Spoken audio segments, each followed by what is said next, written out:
دل انسان همیشه ناآرام است، در تپیش است، در جوش و خروش است.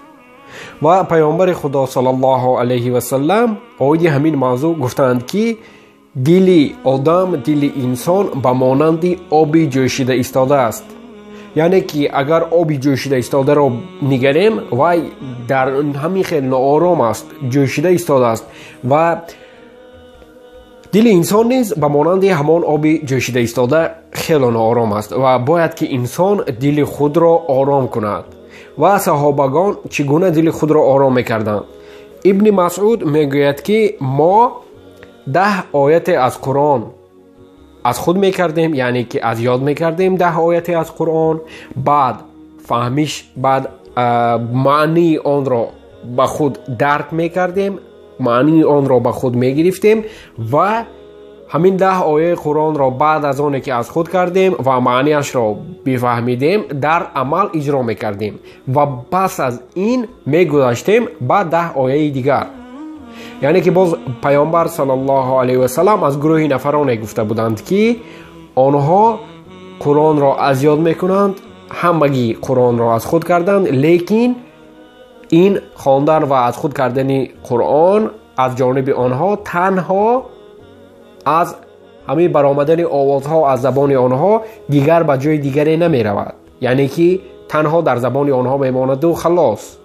و ببینید که چگونه صحابگان اول 10 آیت را از خود میکردند، معنی آن را درک میکردند و در عمل اجرا میکردند این را و پس آن میگذاشتند به 10 آیه دیگر. یعنی که ایمان این آرامشی دل است، این چیزی اساسی است و ایمان یک و یک باره با مانند آن نیست که هم تو در آمدید و یک و یک باره همش را گرفتید. ایمان آهسته آهسته کم کم زیاد می شود.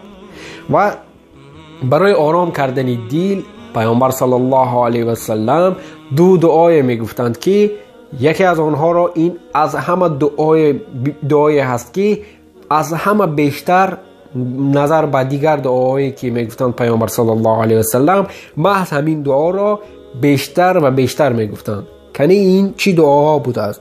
دعای یکم: یا مقلب القلوب ثبت قلبی علی دینک.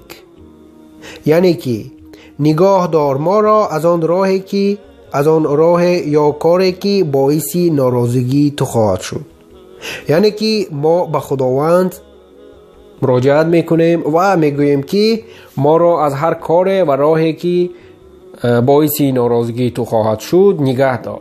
یعنی که یا مقلب القلوب ثبت قلبی علی دینک. این دعای بود که پیامبر صلی الله علیه و سلم بیشتر از دیگر دعاها میگفتند.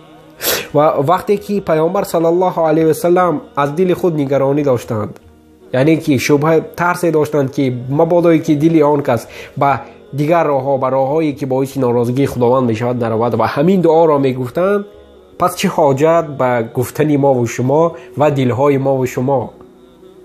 وقتی که پیامبر بیشتر میگفتند، البته ما باید که بیشتر و بیشتر و حتی بیشتر از پیامبر صلی الله علیه و سلم این دعا را بخوانیم.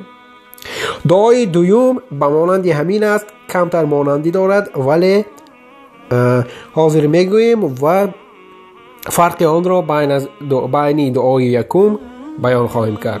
دعای دوم چنین است: یا مصرف القلوب صرف قلبی الی طاعتک. خدایا ما را برای هدایت نما که باعث راضگی تو باشد. یعنی که در دعای یکم نگه دار ما را از آن نیت‌های، از آن کارهایی که باعث ناراضگی تو خواهد شد و در دعای دوم ما را برای هدایت نما که باعث راضگی تو باشد. یعنی که 2 دعا: یا مقلب القلوب ثبت قلبی علی دینک و یا مصرف القلوب صرف قلبی الی طاعتک.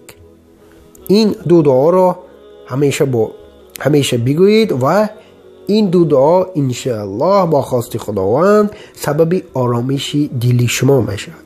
زیرا اگر آبی جوشیده ایستاده را نگاه نکنید چیکار میشود؟ و آب میجوشد و در آخر تمام میشود، آب نمیماند، قطره آب هم نمیماند.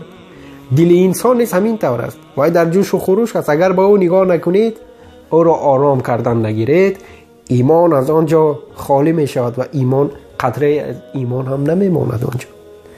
برای همین دوستان خوب من، این دو دعا، یا مقلب القلوب ثبت قلبی علی دینک، یا مصرف القلوب صرف قلبی الی طاعتک.